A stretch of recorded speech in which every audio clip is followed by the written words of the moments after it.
Pinga Fogo com Sidney Fernandes.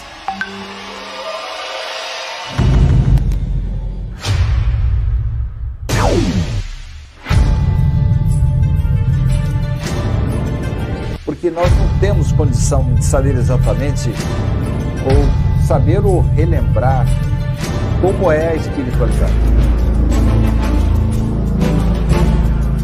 Viktor Frankl, um dos maiores gênios do século XX. Ele é o criador da logoterapia. Diz que se a vida tem um propósito, o sofrimento também tem. A felicidade é um subproduto da rendição pessoal a outro ser. A partir do momento que eu me dedico ao próximo, a uma causa, que eu passo a ajudar o semelhante, procuro fazer este mundo um pouco melhor, naturalmente a felicidade me alcança. Pinga Fogo com Sidney Fernandes. Pinga Fogo com Sidney Fernandes. Para você que já nos acompanha aqui pela sua TV SEAC, pela Rádio SEAC, pelo YouTube, é verdade, estamos chegando para mais uma sexta-feira, para que você possa estar conosco, participando ativamente, fazendo as suas perguntas, para que Sidney Fernandes possa responder em mais um Pinga Fogo para você na tarde desta sexta-feira. Sidney, boa tarde. Boa tarde, Reginaldo. Boa tarde, Theo Oliveira, Sérgio Totti, Jonathan Santos na retaguarda. Amigos do Pinga Fogo, estamos aqui para mais um programa desta sexta-feira. Perfeitamente, também conosco na tarde de hoje, para que nós possamos levar aí o Pinga Fogo na sua casa, na onde você estiver. Theo Oliveira, boa tarde. Boa tarde, Reginaldo. Boa tarde, amigos do Pinga Fogo. Mais uma sexta-feira, como você disse, hoje dia 7 de agosto de 2020. E graças a Deus estamos aqui para mais uma tarde com os nossos amigos, mais uma tarde de aprendizado, juntamente com você, o Sidney, o Sérgio, o Jonatas, levando para os nossos amigos não só a descontração que nós sempre temos, esse encontro marcado, não já virou rotina, a gente precisa disso, né? E também as respostas do nosso amigo Sidney nas dúvidas dos nossos amigos. Reginaldo. Perfeitamente. O Theo colocou muito bem a alegria que temos de estarmos aqui juntos, né, para mais um programa especial. E para que esse programa seja especial, para que possa chegar de forma especial para você também, nós precisamos fazer aí as nossas preces, né, o nosso inicial, e agradecer por termos mais uma oportunidade. Isso eu deixo a cargo de Theo Oliveira mais uma vez. Mais uma vez, boa tarde a todos vocês. Sejam sempre muito bem-vindos. Como eu disse, o Reginaldo acabou ratificando. Nós ficamos muito felizes, pois além de nosso trabalho, é uma felicidade saber que nós estamos fazendo amigos e ajudando pessoas. E o Sidney, principalmente, eu acredito que depois de um programa como o Pinga Fogo, como o Reencontro, a partir do momento que ele responde às perguntas, que ele faz os seus comentários em cima de seus livros, em cima de seus artigos, ele sabe que os bons espíritos estão usando ele de uma forma que possa melhorar a vida das pessoas, mostrar às pessoas que nem tudo está perdido. O Reginaldo comentava comigo outro dia, ele que fez aí um podcast sobre a divulgação de um livro do Richard Simonetti sobre a depressão, né? Então nós precisamos conversar, precisamos dialogar, precisamos buscar saídas. E a partir do momento que nós buscamos saídas, a partir do momento que nós buscamos respostas que se não todas respondidas em 100% aqui no programa Pinga Fogo ou no Reencontro, nas nossas palestras e em outros programas, pelo menos você tem uma luz, algum norte para que possa seguir e sair desse marasmo, dessa mesmice e tentar fazer da sua atual encarnação alguma coisa produtiva e tentar, como o Sidney sempre frisa aqui, ser um completista. Muito obrigado pela sua presença, muito obrigado por você compartilhar, comentar, interagir comigo, com o Reginaldo, com o Sérgio, com o Sidney, com o Jonatas. Mais uma vez, estamos muito felizes de ter vocês aqui. Pedimos que todos elevem o pensamento, peçam aos bons espíritos que possam colocar no Sidney as boas palavras, as palavras não aquelas, como não vamos cansar de frisar, que precisamos, que queremos, mas aquelas que precisamos. O programa de Pinga Fogo está de braços abertos para você nessa tarde de sexta-feira e quem sabe, a partir desse programa, possamos fazer um ótimo final de semana para todos nós. Que assim seja e, mais uma vez, sejam todos muito bem-vindo. Bom, Sidney, eu pedi para o Reginaldo que eu tivesse a permissão de fazer a primeira pergunta. Ele falou que eu tinha que pedir permissão para quem mesmo? Para o Silvio? Para o Silvio Bernardo. Para o Silvio, porque ele foi o primeiro que deixou a pergunta para você a partir do nosso grupo Pinga Fogo. Sidney, eu estou assistindo aquela série que passa na Netflix que tem o nome de Lúcifer, né? Inclusive no começo, quando eu comecei a assistir, a minha esposa ficou meio assim, Lúcifer, o diabo, não sei o quê. Mas a série é uma série muito engraçada e ela aborda certos temas que são interessantes pra gente, porque quem assiste a série, aqueles mais religiosos, aqueles mais introvertidos, eles vão achar, não, eu tô começando a gostar do diabo e não é isso que eu quero. Mas a minha pergunta é a seguinte, porque a série é muito engraçada realmente, e ele aborda o fato dele ser expulso do céu, de ter feito a rebelião com Deus, de uma forma que, assim, nenhum dos dois acaba tendo culpa, a culpa acaba sendo dos dois. Mas a minha pergunta é a seguinte, outro dia vendo um episódio, ele disse pra um personagem que no inferno a pessoa está ali por causa da culpa dela. Que na série eles mostram que se a pessoa morreu pelo fato... Se depois ela foi pro inferno pelo fato de ter matado alguém, então ela vive aquele looping daquele fato de ter matado a pessoa. Mas ela está ali simplesmente pelo fator culpa dela.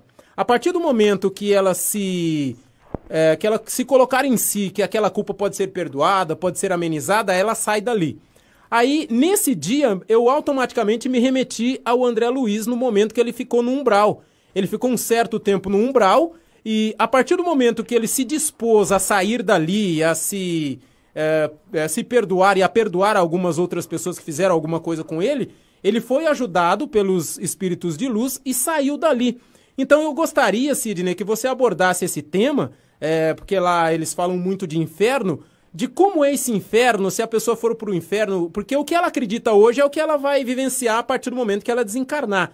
E como a gente pode trabalhar isso nessa nossa vida, para que quando isso acontecer com a gente não passar por tantos pesares nesse momento, Sidney? Dá para falar alguma coisa nesse sentido? Dá para tratarmos o programa inteiro só sobre esse tema, Theo.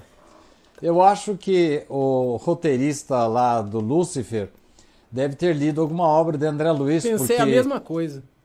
Então, aliás, a gente volta e meia, a gente brinca um pouquinho aí, mas a gente encontra em autores, em roteiristas, escritores lá de Hollywood, coisas muito próximas da realidade que é trazida pela doutrina espírita. A gente sabe que provavelmente eles não leram obras espíritas, como, por exemplo, quando você pega um livro do Dr. Eben Alexander, lá dos Estados Unidos, que passou por uma EQM, e de repente ele acorda e traz uma obra denominada Uma Prova do Céu, que tem muitos pontos de similaridade com a obra Nosso Lar, de André Luiz. Isso que você falou agora é uma constante. As pessoas não acreditam mais naquela história de penas eternas, de que não há remissão para os nossos pecados, porque isso está totalmente incompatível com o Deus amor, o Deus Pai, que Jesus nos trouxe. O Espiritismo não traz nenhuma novidade, simplesmente pega a palavra de Jesus e coloca, de acordo com os termos atuais, aquilo que exatamente é nos trazido pelos Espíritos. E eles informam claramente que quando o indivíduo comete uma grande falta aqui na Terra e vai para a espiritualidade, ele passa realmente por um tempo de reflexão. E esse tempo é como se fosse um inferno realmente. E eu assisti a um desses episódios a que você está se referindo, e o indivíduo fica realmente martelando, revivendo o momento em que ele cometeu o crime ou a falha que o levou para essa situação difícil lá, abre aspas, no inferno. Mas, como você próprio disse, Theo, mesmo ali, o roteirista, o diretor, quis dar um outro alento, uma outra maneira de ver o inferno, dizendo que ele não é eterno, que não há crimes sem remissão e que sempre Deus está disponível através dos seus mensageiros, dos seus protetores, dos seus engenheiros da espiritualidade, para nos oferecer uma nova oportunidade. Por que se fala tanto em inferno, tanto às vezes até em espíritos maus? Porque é a linguagem que o povo daquela época de Jesus entendia, e muitas pessoas agora, se você for dizer tudo exatamente como é, e longe de nós a pretensão de que nós já temos condição de saber tudo, para nós a verdade também tem que ser dosada. Então, diz a lógica, diz o bom senso, que ninguém jamais está perdido com penas irremissíveis, que nós vamos ficar eternamente no inferno. Isso contradiz totalmente a bondade, a generosidade do Pai a que Jesus se referia. Olha só como Jesus falava de Deus. O meu Pai trabalha até hoje e eu também. Por isso, Theo, eu encaro assim com muito otimismo, com bons olhos, esses roteiristas, esses escritores, diretores, que dão às pessoas uma ideia mais lógica, bem próxima daquela que o Espiritismo nos traz. Agora, você falou já na pergunta do Silvio, você já vai emendar para ela ou devo aguardá-la? Não, o Reginaldo vai fazer para você agora. Eu descobri aqui que não foi o Silvio que fez a primeira pergunta, foi o Reginaldo que fez na segunda-feira. Ele errou o dia. Nossa! Ele fez a pergunta na segunda-feira, que eu li aqui. Não, hein? Essa pergunta que o Reginaldo se referiu é uma outra que veio por fora aí, eu acho que realmente vem lá atrás. Eu até já respondi essa pergunta no próprio site do Pinga Fogo, e depois pediram que eu mandasse o e-mail, já respondi. Mas se nós formos considerar o dia de hoje, o Silvio está na dianteira ainda. Então, mas ele disse aqui que foi ele que mandou e refez a pergunta, né? Dele. Ele disse que foi ele que fez e refez a pergunta aqui na segunda-feira, dia 3, né? Mas tudo bem. Mas vamos lá, então. Foi o Reginaldo que fez também? Então, ele disse que já tinha feito e errou o dia. Então é o seguinte, eu acho que o pessoal, a partir de amanhã cedo, já vai começar a fazer as perguntas. Com certeza. Mas o duro que a gente pode perder, então a gente tem que estar esperto com isso, né? Mas Aliás, vamos lá, então. A pergunta do Reginaldo... Voltando à seriedade. A pergunta do Reginaldo é a seguinte. Sabendo que o nosso espírito... espírito... Pois não? Desculpa. Vamos lá, então. Voltando à seriedade aí. Perfeitamente. Eu recebi uma pergunta por e-mail de uma companheira lá do sul do país, e eu fiz uma pesquisa, respondi e pedi para ela que recolocasse a pergunta no programa de hoje. Mandei uma cópia para você. Isso, eu recebi. Eu recebi. Isso, então existe isso também. Pessoas que particularmente me fazem perguntas. Aí eu peço a permissão, se eu posso colocar no grupo ou não, e a mesma companheira que fez a pergunta, particularmente, ela mesma depois postou no grupo Pinga Fogo. Pode prosseguir, Reginaldo. Tá, perfeitamente. Então a pergunta do Reginaldo é a seguinte: sabendo que o nosso espírito protetor apenas nos intui e nos faz, e não faz as coisas por nós, por que dizemos que os obsessores têm influências em nossas falhas? Seria uma desculpa? Ou o obsessor tem mais poder de influenciar a nós? Essa pergunta foi realizada de uma outra forma pelo próprio Allan Kardec ao tratar dos anjos protetores. Quando nós nos distanciamos dos nossos anjos da guarda, quando fazemos ouvidos de mercador, eles intuem, eles informam, eles sugerem, e nós teimamos em agir de outra forma, realmente eles se afastam. E quando eles se afastam, fica o campo aberto para espíritos que não são muito corretos, muito leais, que não têm muitas boas intenções e se aproveitam desse vácuo. E eles vão ficar ali ao nosso lado, tentando nos intuir e às vezes até usando o nome do nosso espírito protetor. Não é que eles têm mais poder, é que nós os prestigiamos mais. É como se fosse o Theo, de repente, ele colocar um microfone para você aí, potente, enorme para você falar, e diminuísse o meu volume aqui ao mínimo. E aí o pessoal vai me ouvir assim de longe, nem vai me ouvir. É o que exatamente fazemos.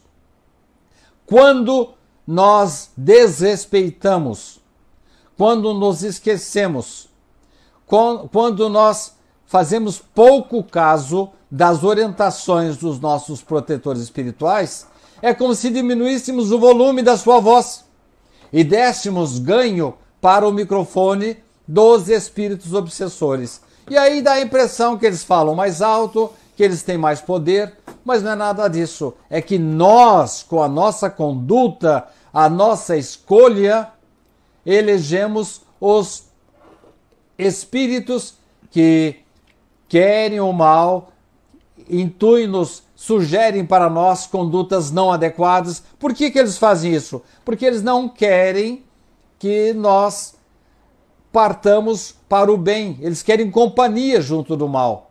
Daí, quando nós damos ouvidos a eles, os nossos protetores se afastam, aguardam. E aí, como disse o próprio Theo, no momento em que o indivíduo cai em si, como aconteceu com André Luiz, depois de quase 8 anos de permanência no umbral, caiu em si e passou a dar atenção, emitir fluidos, pensamentos, solicitações, humildemente colocando-se à disposição dos protetores espirituais, as sombras se afastaram. E aí ele pôde receber a mão de Lísias, de Clarencio, que imediatamente aproveitaram aquele momento, aquela brecha que André abriu nas trevas para resgatá-lo e tirá-lo ali da situação em que eles se encontravam. Este fato a gente dá muita atenção, muito destaque, porque é André Luiz no livro Nosso Lar. Mas eu estou relendo o livro Obreiros da Vida Eterna e nós encontramos ali coisas muito semelhantes. A casa transitória é uma espécie de disco voador, é uma casa que se movimenta, ela aterriza, o termo não é bem adequado, mas ela pousa junto das regiões tenebrosas. E os espíritos saem como se saíssem a caça para resgatar aqueles que querem ser resgatados. E quando as pessoas não atendem ao convite da espiritualidade, eles dão poderes aos anjos maus, esses lúciferes dessa região, para que eles permaneçam onde estão. Agora, quando eles caem em si e começam a ouvir a voz da espiritualidade, começam a orar, pedindo ajuda a Deus, eles sim se colocam em condições de serem resgatados. E aí a casa transitória abarca todo esse pessoal que quer ser salvo, parte, levanta voo e vai para outras regiões lá da espiritualidade. Olha, quem não leu ainda tem que ler o livro Obreiros da Vida Eterna, que é espetacular. Esses pontos que eu citei são alguns dos pontos e nós vamos no transcorrer das nossas conversas e vou trazendo outros, motivando vocês. E quem não puder comprar esse livro, quiser lê-lo, o Theo coloca aí o meu e-mail e eu mando uma cópia em PDF autorizada pela Federação Espírita Brasileira para que vocês leiam e possam usufruir desses ensinamentos como eu estou usufruindo. Próxima pergunta agora do Silvio Bernardo. Silvio, boa tarde para você também. Ele diz assim: por que razão sinto arrepios quentes quando fico mais introspectivo e a desejar que a humanidade passe a evoluir mais rapidamente a nível espiritual, imaginando como seria ou como será maravilhoso quando lá chegarmos? Isso também me ocorre muitas vezes quando estou a ouvir palestras espíritas e me estão aí a tocar o coração. Será energia de espíritos amigos que estão me acompanhando? Você respondeu a pergunta, Silvio. Nós passamos por momentos de saudade. Existe até uma oração no Evangelho segundo o Espiritismo, quando os mentores trazem uma carta lá de Bordeaux, de uma senhora que está dizendo que em alguns momentos da vida ela se sente muito triste, decepcionada, melancólica. Aliás, o título da mensagem, quem quiser ler no Evangelho segundo o Espiritismo, chama-se Melancolia. Então há momentos em que realmente a gente se sente muito chateado, muito triste, parece que tudo está negro, parece que as pessoas à nossa volta estão remando ao contrário.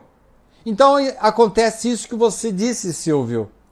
Nós temos saudade dos momentos bons que nós já vislumbramos lá na espiritualidade.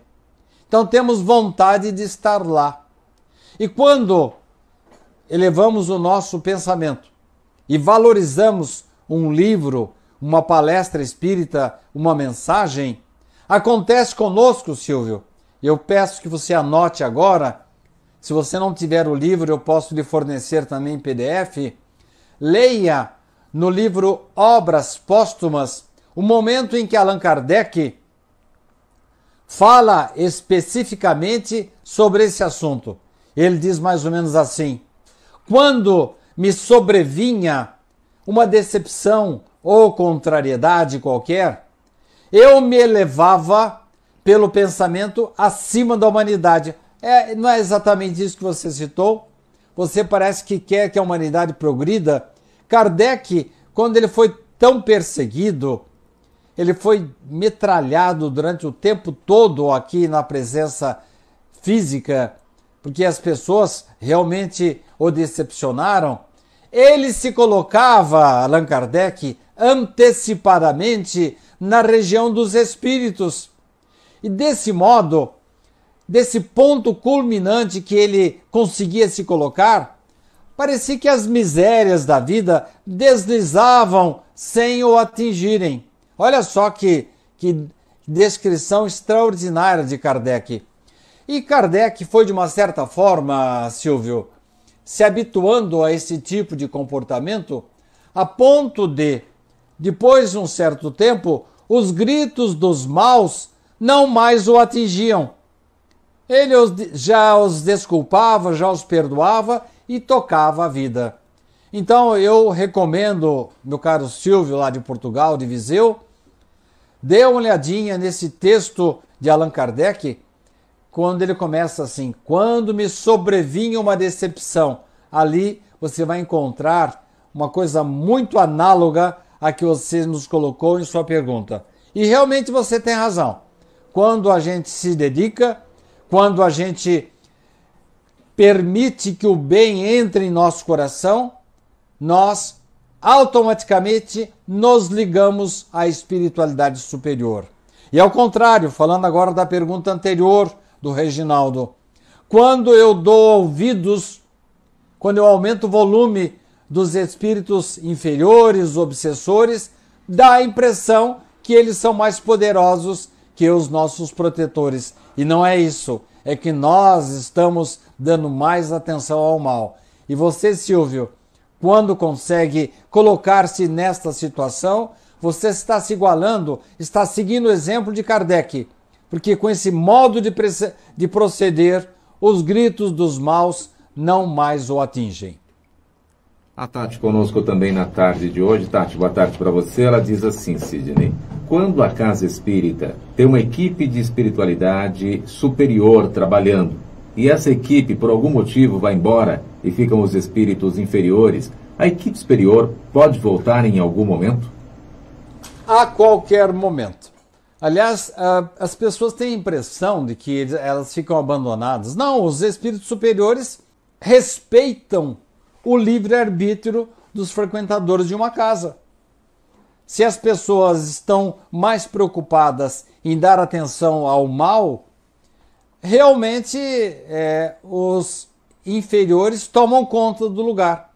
Mas em qualquer momento em que a equipe sinceramente disser, nossa, que bobagem, que caminho errado que nós trilhamos, vamos tomar o fio da meada, vamos passar a orar, vamos passar a respeitar, vamos passar a veicular e estudar a doutrina espírita, vamos consolar tanto os encarnados como os desencarnados. Ora, nesta linha de ação, este é o maior atrativo para que as equipes espirituais retornem.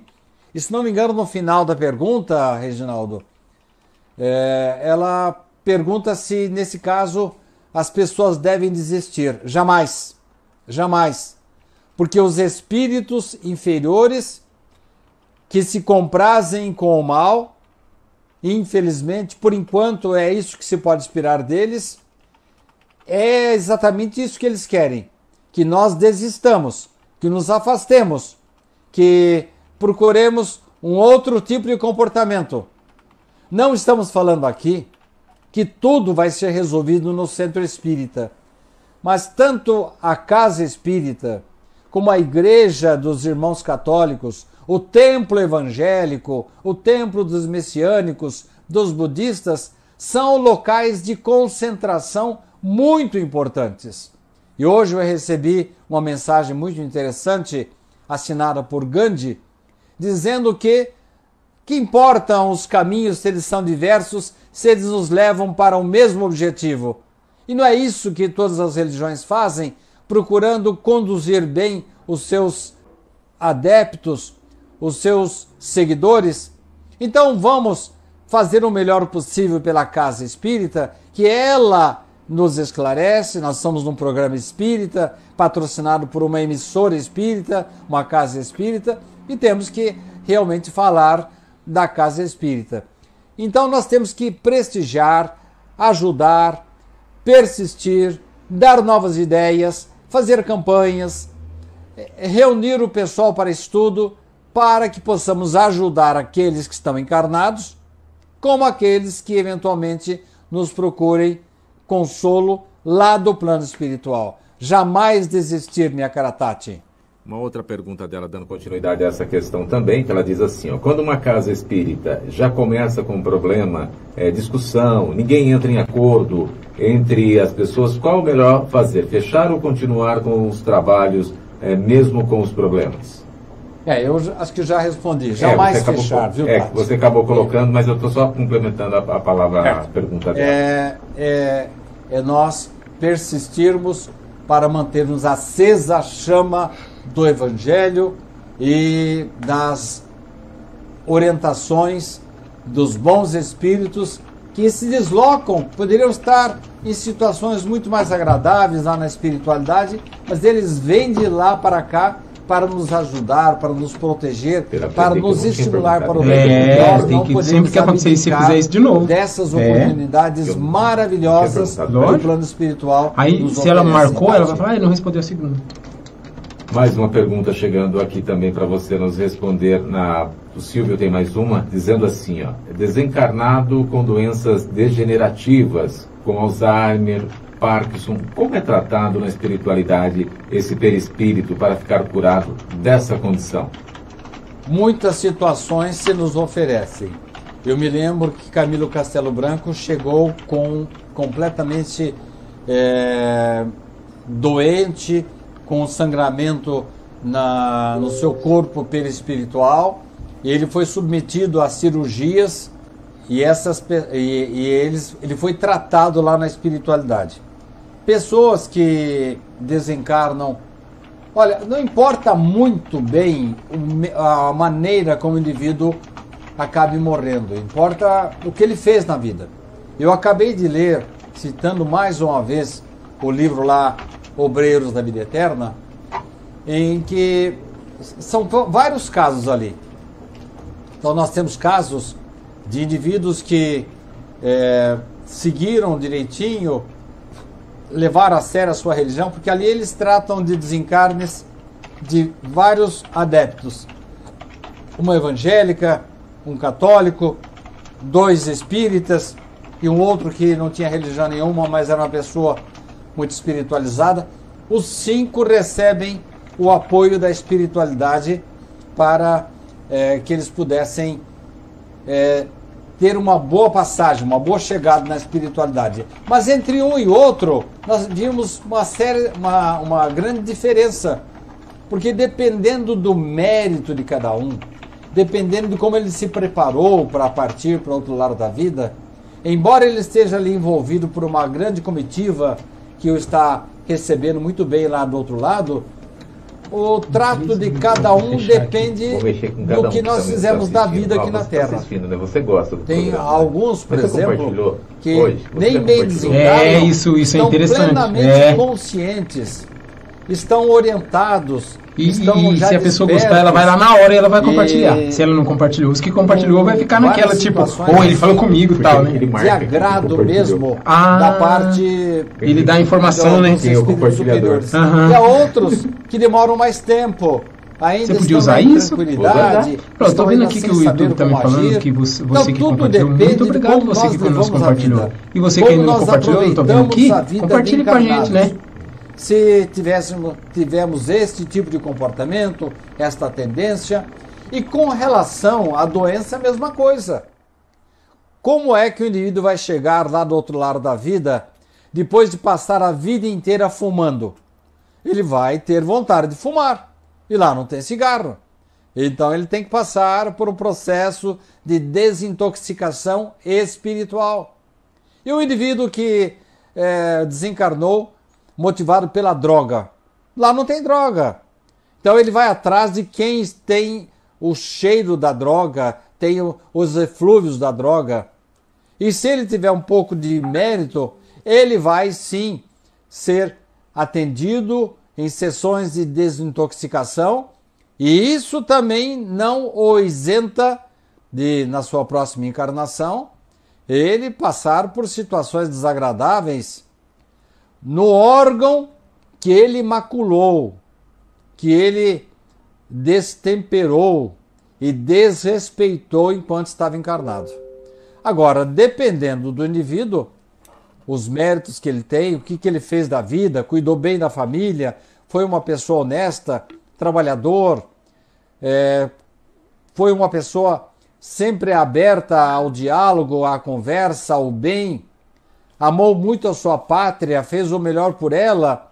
Essa criatura, mesmo que ele não tenha sido muito religioso, ele tem méritos para ser atendido. Então, se ele desencarna aí com um câncer, um Alzheimer, enfim, qualquer outro tipo de doença, ele vai imediatamente ser atendido e em pouco tempo ele vai voltar à normalidade. O que acontece também com pessoas com deficiências mentais. Ela passa um certo tempo, devagarzinho, e volta à normalidade.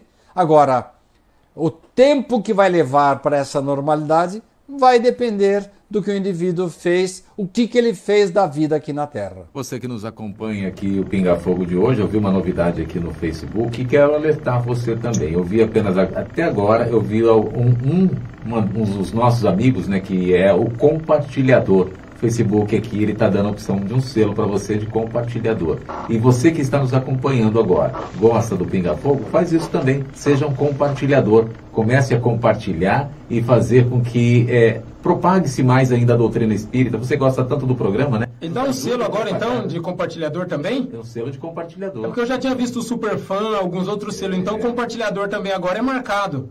Compartilhador. Que legal, que legal. Marcado. Então a gente sabe quem está compartilhando. Bom, já estou anotando aqui quem está compartilhando. Então isso é importante para nós também, como canal de propagar aí a doutrina espírita de uma outra forma. Você tem amigos que precisam ouvir determinadas ações, determinadas condições, então compartilhe também aí na sua página, ou na página de um amigo, enfim, você seja aí mais um compartilhador e nos ajude a chegar aí a mais pessoas, que as pessoas possam ter aí uma palavra amiga e uma palavra que possa auxiliar. Gostou dessa, Sidney? Gostei, sim. Vamos lá, mais perguntas. O Marcelo, que está conosco também, o Marcelo pergunta aqui, Sidney: gostaria muito de comprar um livro do Sidney Fernandes. Como faço para adquirir aqui no Rio de Janeiro? Peço para ele entrar em contato com o Sérgio Totti, que ele está cuidando disso. Próxima pergunta, então, a Nice Estruziato Vieira, conosco, boa tarde para você, Nice. Ela diz aqui, ó, boa tarde a todos. Sidney, uma pessoa que desencarnou com câncer pode comunicar-se, vir a comunicar-se dando aí a algumas famílias os dias de desencarne?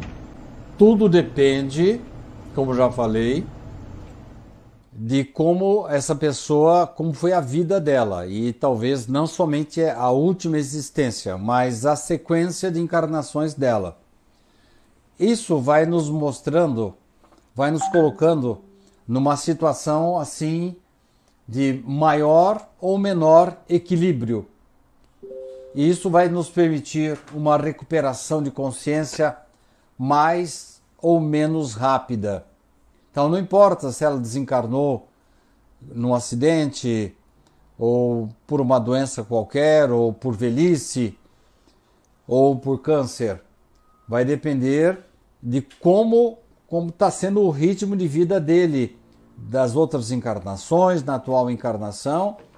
E aí, essas criaturas, assim que desencarnam, elas têm maior ou menor consciência da sua situação atual. Se você puder, como que é o nome da pessoa que está perguntando? A Nice Estruziato. Nice, se você pudesse ler essa obra a que estou me referindo assim com muita frequência ultimamente, Obreiros da Vida Eterna, e se você não tiver essa obra, eu tenho uma cópia autorizada, uma cópia em PDF autorizada pela Federação Espírita Brasileira, e você vai ler ali os vários tipos de desencarne. Inclusive tem um caso ali bastante interessante, em que estava tudo preparado para uma companheira evangélica desencarnar, Dona Albina, e de repente vem uma ordem lá da espiritualidade, para tudo, ela não pode morrer já não. Mas espera aí, o corpo dela já está tudo preparado aqui, para tudo. Então eles são obrigados, inclusive, a dar a ela assim uma espécie de sobrevida por alguns meses. Mas espera aí, que espírito, deve ter sido um espírito de alta envergadura, um chefe lá da espiritualidade, para dar uma contra-ordem dessas, porque a equipe veio da espiritualidade para promover o desencargo daqueles 5 que estão ali. E na hora H, mandam parar tudo com a Dona Albina. Por quê? André Luiz fica curioso para saber do que se trata. Eis então que ele descobre um menininho de 8 anos, neto adotivo de Dona Albina, ele que está ali para dar continuidade ao grandioso trabalho que a Dona Albina fez na igreja evangélica, percebe que a sua companheira de trabalho, ele tem 8 anos apenas, a sua companheirinha de trabalho está dentro do ventre de uma das filhas de Dona Albina. Eles, espírito elevado, superior, ele raciocina o seguinte: se a Dona Albina falecer agora, a filha vai levar um choque e pode até vir a conturbar o nascimento da minha companheirinha. Então ele começa a orar, não para transgredir qualquer norma da espiritualidade, mas para conseguir alguns meses de adiamento do desencargo de Dona Albina. Então o menininho, que ninguém dá atenção nenhuma, um espírito superior, que observou que o desencargo da Dona Albina precisaria ser adiado, os espíritos superiores todos vêm e começam a desentupir veias dela, melhorar o raciocínio dela, para que ela tenha mais alguns meses de vida. E aí nasce a companheirinha dele, e aí ela está liberada para o desencarne. Então, Nice, há várias situações no desencarne. Tem que se contar, acima de tudo, com os méritos de cada um, o que fizemos na nossa vida. Deus nos dá a vida, nos dá o dinheiro, nos dá a saúde, nos dá o poder por empréstimo. O que fizemos disso durante a nossa encarnação? Isso sim vai contar no momento do nosso desencarne. E com isso, se você quiser, o Theo daqui a pouco coloca para mim uma tarjinha aí com o meu e-mail, peça-me que eu lhe mandarei uma cópia autorizada em PDF do livro Obreiros da Vida Eterna, que ali tem os vários desencarnes, você vai notar as diferenças dependendo de cada indivíduo, de cada espírito. Pergunta de hoje agora, né, do Eliseu. Eliseu, boa tarde para você também, seja bem-vindo. Ele pergunta, Sidney, como nós, espíritas, podemos fazer para combater o animismo e como podemos orientar os médiums sobre o assunto? Eliseu, nós já falamos sobre isso num programa anterior. Nós temos que ter cuidado para usar a expressão combater o animismo. Note bem, Eliseu, o animismo não é necessariamente uma coisa ruim. Não é necessariamente um atestado de mistificação do médium. No começo da mediunidade, o Theo falamos muito sobre isso, sobre o desenvolvimento. Theo, você está lembrado que falamos muito sobre o desenvolvimento da mediunidade? Com certeza, Sidney. E quando falamos em desenvolvimento, não se trata de sair do zero para o ômega. Trata-se do quê? De treinamento, exercício. Então, no comecinho, em que a pessoa passa a ser intermediário, ser um intermediário, ele vai contribuir com 1%, 5%, 10% do espírito e o resto é dele mesmo. É mistificação. Negativo. Ele está treinando, está exercitando. Então nós temos que ter cuidado, Eliseu. Não é para combater o animismo, é para compreender, dar todo o respaldo, o carinho, para que o médium tenha forças para superar os obstáculos iniciais, que ele se exercite, vai alargando os canais de contato que ele necessariamente tem que ter com os espíritos comunicantes. E aí, com o passar do tempo, aí sim, nós podemos dizer que haja um percentual muito menor de interferência do médium, e sempre tem um pouco do médium, só grandes medianeiros, como o caso do Chico Xavier. E mesmo Chico Xavier, quando se fazia o exame de grafoscopia das assinaturas dos espíritos, em algumas vezes a assinatura do espírito era muito parecida com a letra do Chico. Então fazia um misto da letra do Chico com a letra do espírito quando era vivo. Isso não é mistificação, é simplesmente uma sintonia.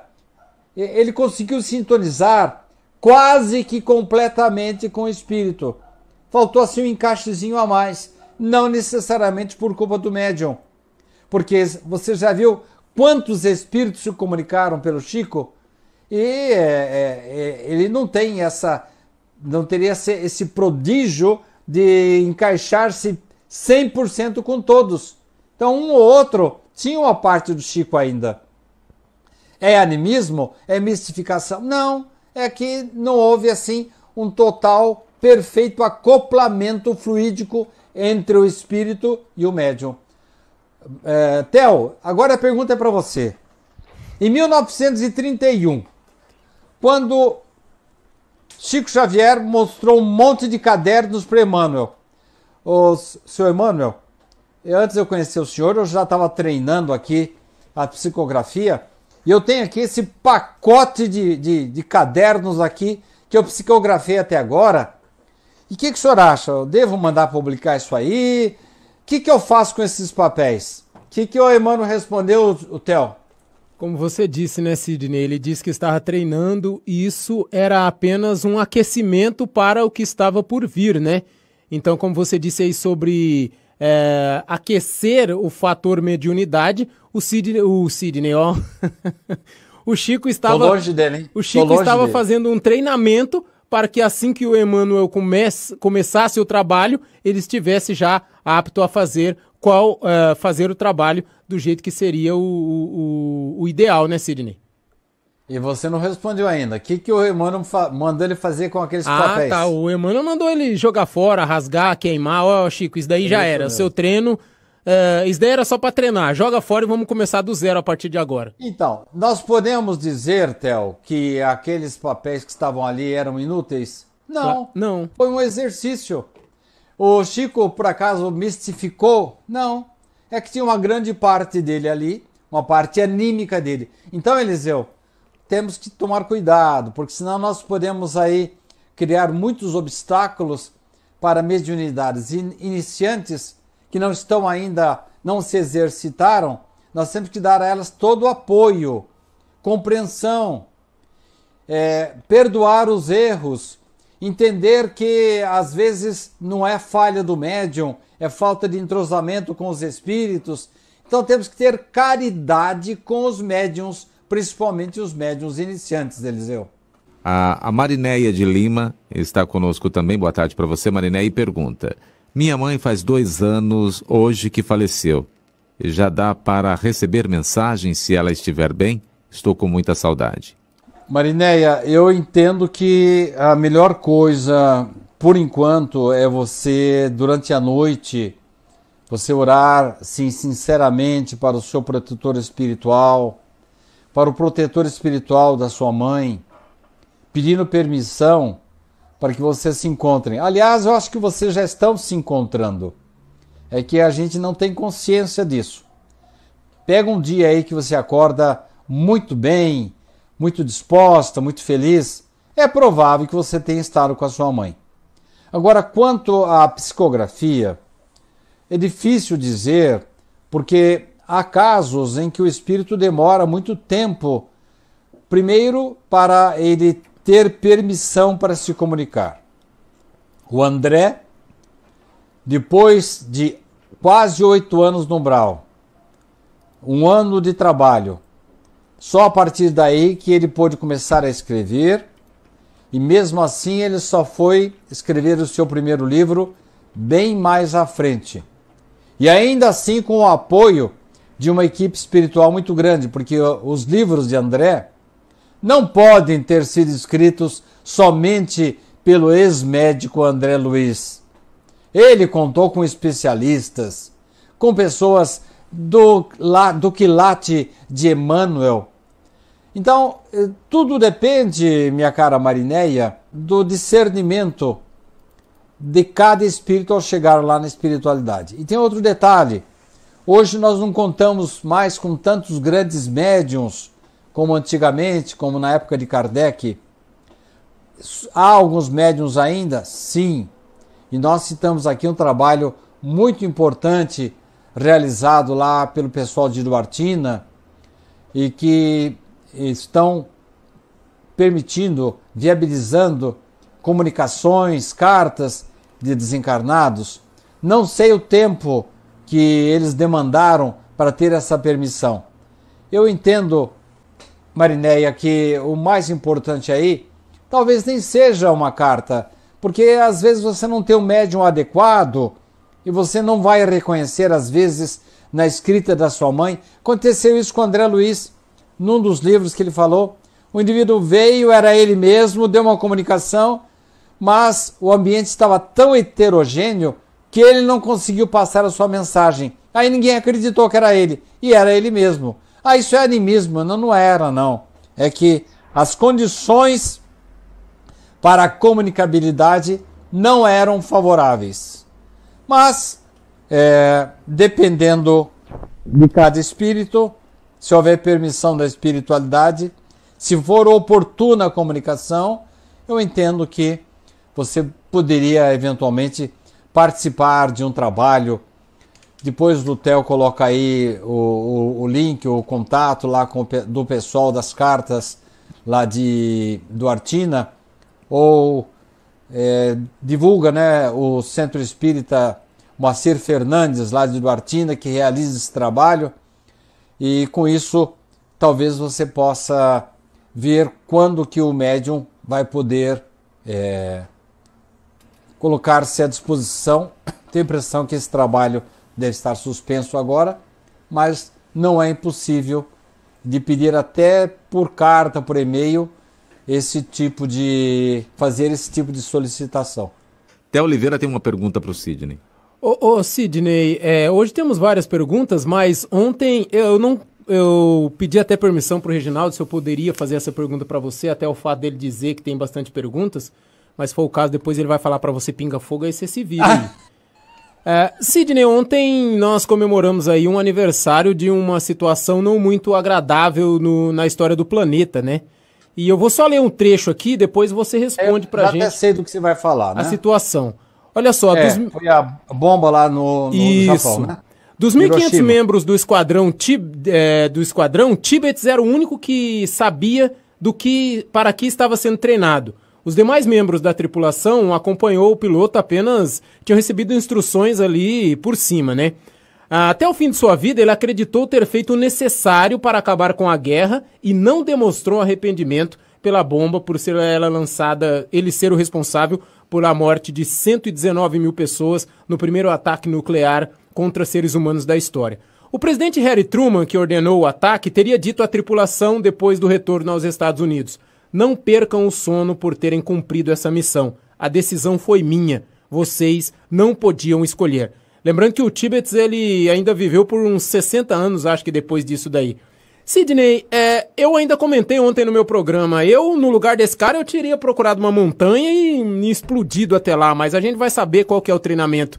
Sidney, como é a chegada no mundo espiritual de uma pessoa como o Tibets, que foi quem pilotou, e do presidente, que foi quem ordenou, Sidney? Essa pergunta é muito recorrente no caso de carrascos, né? Escolher essa profissão e às vezes eles se sentem assim bastante comprometidos, né, com a missão que eles escolheram para desenvolver. Eu tinha um amigo que vendia cigarros para Souza Cruz e ele não se conformava. A princípio ele apresentava desculpas ali, mas depois ele começou a sentir que aquela profissão não estava fazendo bem para ele. Ele procurou outro emprego. No caso ali desse senhor, dificilmente ele poderia procurar outro emprego. E ele só tomou consciência desse desastre que aconteceu somente tempos mais tarde. A maioria daqueles que participaram dessa missão em 1945, agosto de 1945, em Hiroshima, depois em Nagasaki, eles não tinham consciência do estrago. Aliás, nem mesmo quem atirou a bomba não sabia qual estrago que ia fazer, nem no primeiro momento, nem as consequências depois que a irradiação se espalhasse lá pelo Japão. É um triste fato. Agora, eu me lembro de uma expressão de Jesus que não vai justificar, mas de uma certa forma explica essas situações desagradáveis. Jesus dizia mais ou menos assim: é necessário que ocorram os escândalos, mas ai daqueles por quem os escândalos venham a acontecer. E há uma outra expressão de André Luiz, quando no livro Libertação, ele está percorrendo os caminhos para chegar ao reino de Gregório, uma espécie assim de chefão do inferno lá que André vai visitar. E ele percebe que os indivíduos que cuidam dos prisioneiros são espíritos bastante atrasados. E André pergunta para o mentor, mas colocar esses espíritos aí atrasados para cuidar da prisão? E o mentor falou assim para ele: Deus não pode designar anjos para tutelar demônios. Então, vocês tirem a conclusão que vocês quiserem. Infelizmente, ninguém gostaria que esse fato tivesse acontecido. Mas depois desse fato ocorreram muitos outros que culminaram com desastres muito maiores.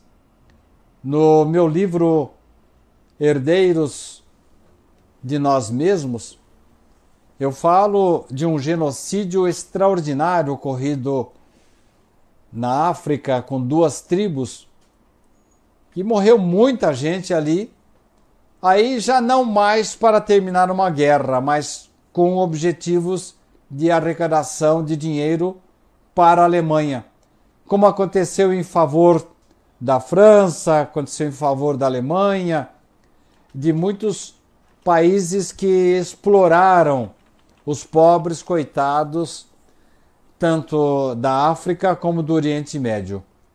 Infelizmente, são situações desagradáveis que não eram para acontecer, mas Deus respeita o livre-arbítrio dos homens e esses acontecimentos são muito tristes.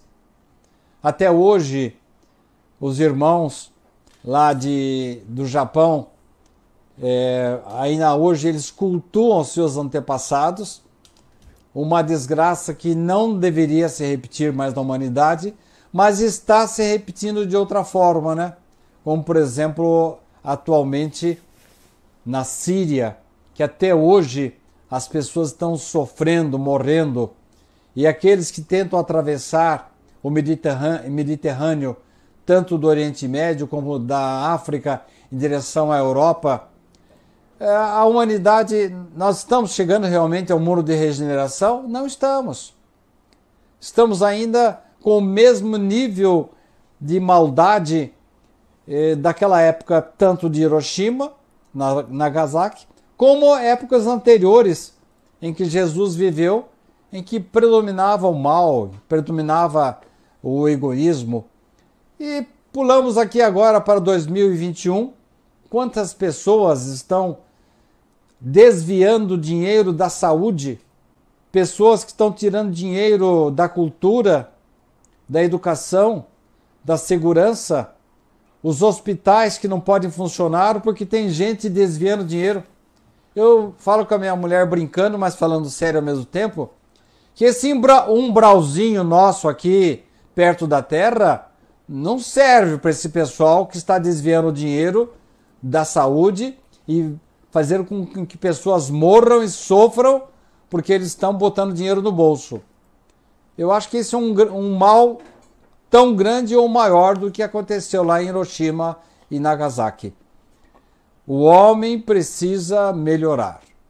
O homem precisa investir-se de empatia. O que é empatia? Ter dó, ter misericórdia, ter solidariedade em relação ao seu semelhante, treinar solidariedade, colocar-se no lugar do outro. Quando o egoísmo diminuir na Terra, a Terra vai dar um salto vertiginoso em qualidade, e aí nós não teremos mais nem como pensar numa barbaridade como essa que aconteceu em 1945 lá no Japão. Próxima pergunta, a Maria Antônia conosco também, mas primeira pergunta da Sônia de Agudos. Qual a diferença entre karma e castigo? Não há castigo, ninguém é castigado, ninguém recebe uma penalização da espiritualidade. O karma é uma expressão hindu que tanto pode representar um efeito positivo como negativo. O karma positivo é quando eu fui uma boa pessoa, trabalhei muito em favor do semelhante, trabalhei em favor da minha cultura e da cultura da humanidade, e numa outra vida eu venho como uma criança que apareceu nesses dias agora na televisão, uma criança de 12 anos, pintando como se fosse um mestre da pintura universal. É um karma positivo. Ah, tem um probleminha, essa menina é autista. Bom, aí é uma outra questão, é um gênio da pintura universal que está ali, mas deve ter os seus débitos, tem o seu karma negativo e o seu karma positivo, porque ele produz obras extraordinárias. Agora, castigo não existe nunca. O que existem são os efeitos, colheita daquilo que nós semeamos. Poderíamos separar um pouquinho, em termos didáticos, entre provação e expiação. A expiação geralmente é goela abaixo. Você não escolhe. Você precisa daquela dor. Você foi um assassino em série na vida anterior. Nesta vida você vem passando por situações muito desagradáveis. Voltando a falar do livro Obreiros da Vida Eterna, nós vamos encontrar ali algumas situações muito pontuais de pessoas que numa vida, por exemplo, maltrataram escravos. Tem um caso ali de um rapaz que, inclusive, nesta vida, ele vai ter um desencarne muito bom. Olha só como é a misericórdia divina. Ele vai ter um desencarne muito bom. É o caso de Simas. É um rapaz muito pobre, mora numa favela, mas o desencarne dele vai ser maravilhoso. E o Simas, durante a vida inteira, teve problemas pulmonares. Olha só o contraste, né? Um homem bom o tempo todo, mas sofrendo dos pulmões. Aí você vai ver a vida anterior, ele e o pai dele tinham uma fazenda de escravos, e ele não tinha dó não, ele botava os escravos lá numa condição assim de muita proliferação de micróbios, muito frio, e os escravos morriam com a friagem.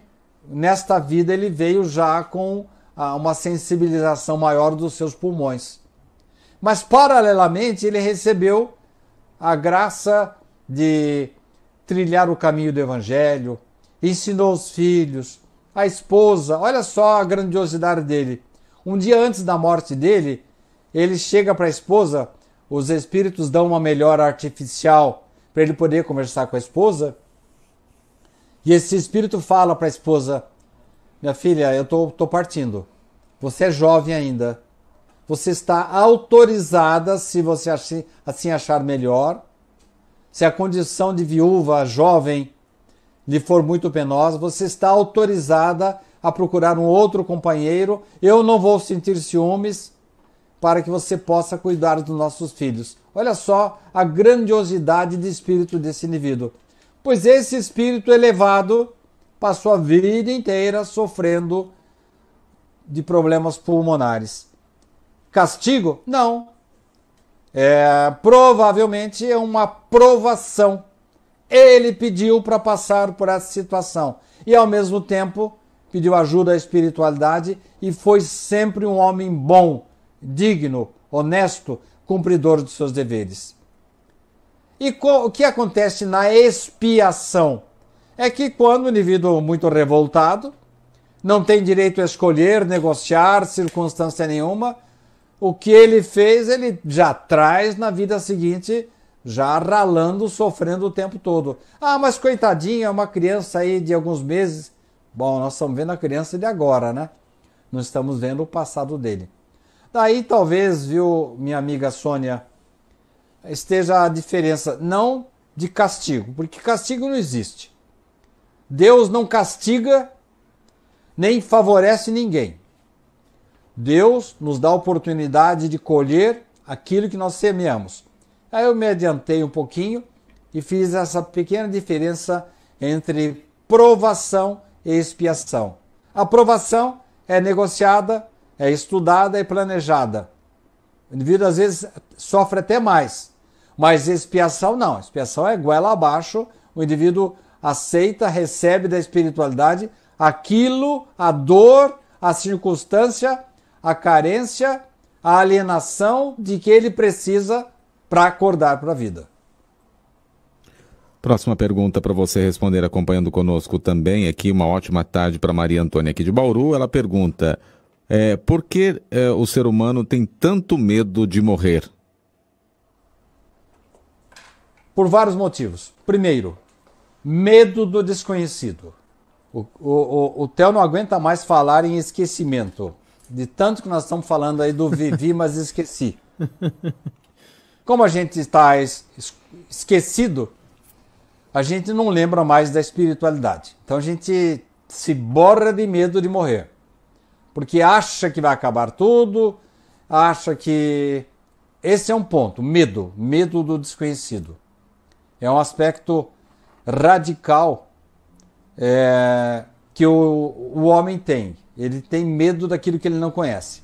Segundo, sabe que uma nova encarnação não é fácil.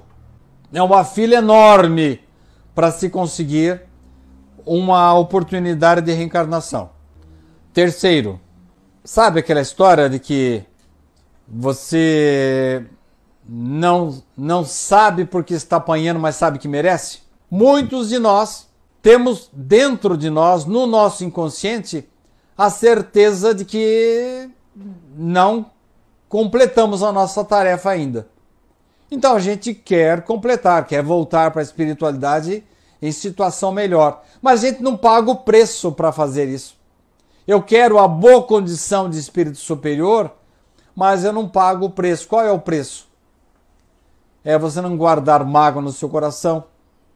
É você ser verdadeiro, honesto. É você trabalhar em favor não somente da sua família mais próxima, mas em favor de outros que às vezes não comungam o seu quadro familiar. É você respeitar a natureza. É você não permitir que o seu coração fique turvado pela maledicência, pela mágoa, pelo ressentimento. Então tudo isso são coisas que a gente sabe que não aprendeu a fazer ainda. E morrer significa começar tudo de novo.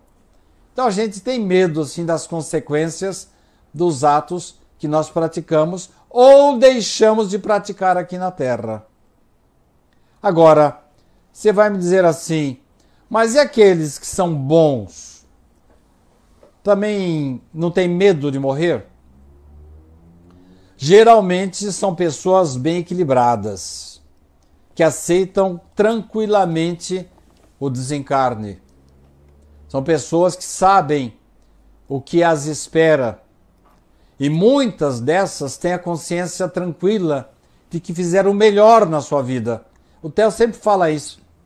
Ah, mas eu não estou podendo contribuir muito, eu não posso fazer muito. Não importa. Você está fazendo o seu melhor. Não há medição de um para outro se ele foi mais bondoso ou menos bondoso. O que importa é que cada um faça o melhor que tem à sua disposição. Quando nós fazemos isso, o desencarne é mais tranquilo, ameno.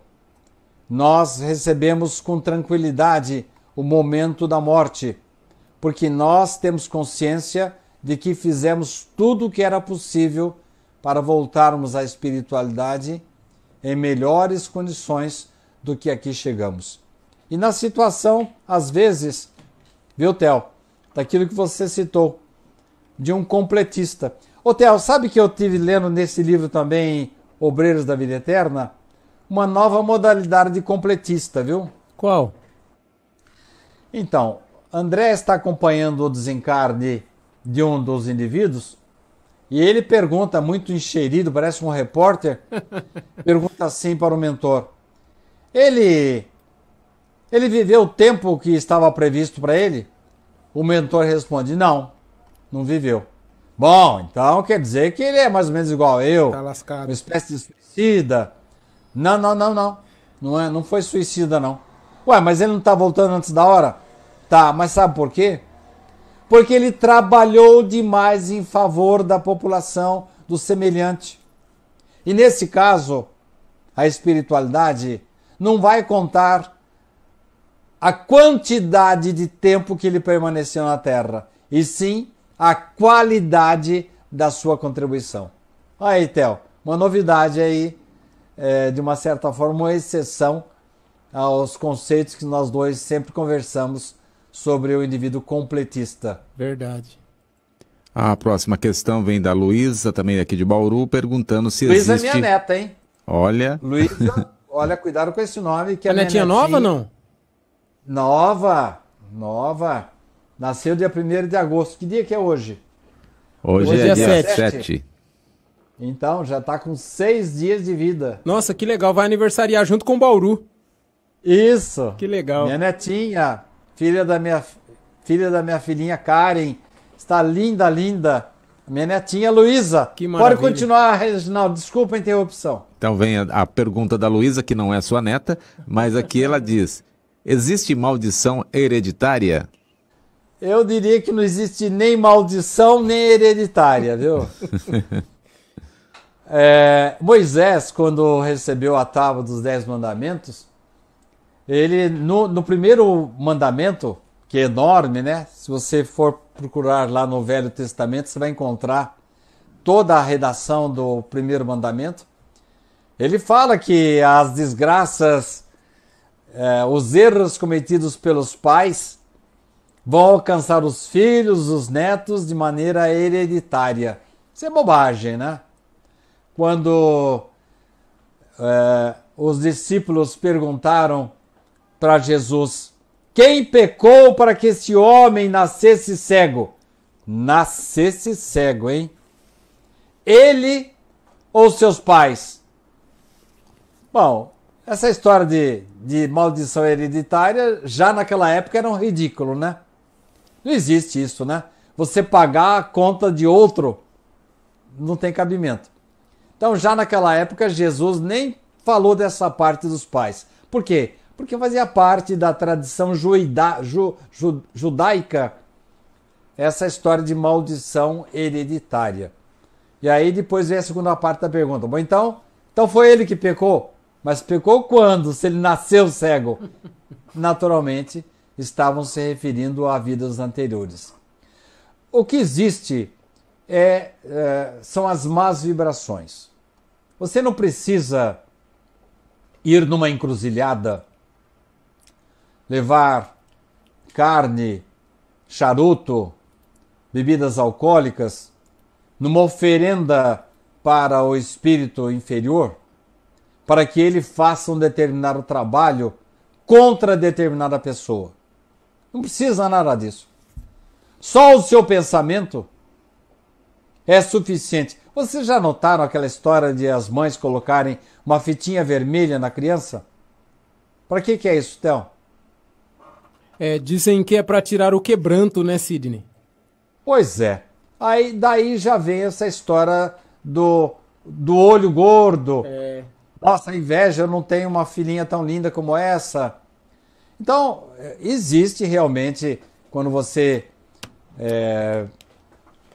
resolve fazer mal para uma pessoa, não precisa de apetrecho nenhum. Basta você pensar negativamente que você está já jogando uma vibração negativa para a pessoa. E pega? Depende. Depende de um indivíduo estar preparado, ter defesas ou não ter defesas. Daí, Theo, a gente fecha o cerco, a história. Por isso que nós falamos do evangelho no lar, de frequentar uma igreja, uma missa, um centro espírita, um templo evangélico, trabalhar em favor da comunidade, porque aí você cria um anel de proteção em você, na sua casa, nos seus filhos. Aí não tem maldição que pegue, não tem. Agora, este é um lado da questão. O outro lado é o seguinte: a maldição que você joga imediatamente volta para você. Quando você dá um tiro numa pessoa, você atinge o corpo dela, mas atinge também o seu perispírito. Automaticamente, quem pensa o mal, imediatamente já bota uma mancha preta lá no seu perispírito. E aí o Theo já está até se preparando para me perguntar: e quando eu mando um pensamento bom? Da mesma forma, o bem que eu faço, imediatamente é espiritual. Não é que eu estou interessado, eu tenho interesse, eu faço bem por isso. Não, mas é automático. Theo, o que nós falamos esses dias do passe? O passista precisa tomar passe? Não precisa. Sabe por quê? Porque quando ele estende as mãos em favor da criatura que precisa da sua ajuda, automaticamente está passando por ele, sai o magnetismo dele e vem o magnetismo dele é potencializado e voltam para ele os eflúvios favoráveis que ele está mandando para a pessoa que está recebendo o passe. Então, aquilo que nós mandamos, recebemos de volta. Então, às vezes, um pensamento negativo, uma maldição que você jogue contra uma pessoa, nem pega, né? Os nossos irmãos do candomblé falam que não pega porque eles têm o corpo fechado, né? Mas a melhor maneira de fechar o corpo é tendo a consciência tranquila. É você fazer o bem. Porque tem um ditado que eu não vou conseguir falar direito, o Theo talvez me ajude, diz que praga de urubu não pega cavalo gordo. Acho que é isso, né? É isso mesmo. Então. Praga de urubu gordo, praga de urubu magro não pega cavalo gordo. Então, é exatamente isso. O cara pode pensar, o padre Quevedo falava isso. Vocês podem fazer trabalho à vontade contra mim, não vai pegar. O meu couro é grosso.